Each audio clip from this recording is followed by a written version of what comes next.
Il nous est montré ici la guérison d'un sourd-muet, et c'est un double miracle. Il faut bien comprendre pourquoi Jésus fait ça ensemble. D'ailleurs, la tradition de l'Église a gardé ce signe, ce miracle du Christ, et on rappelle ce miracle à chaque baptême.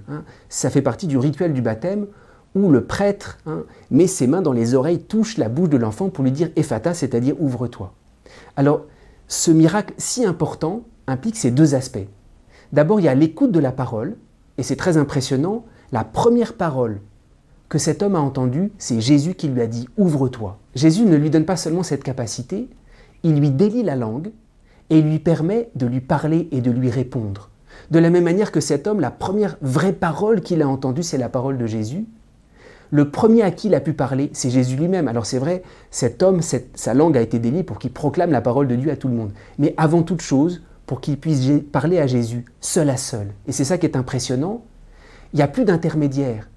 C'est comme si cet homme, il n'avait plus à demander audience pour s'adresser à Dieu.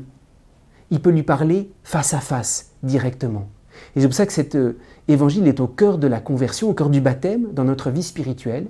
Ce n'est pas seulement d'entendre la parole de Dieu, mais d'être hissé à la même hauteur et de parler familièrement avec le Christ parce qu'il est là devant nous.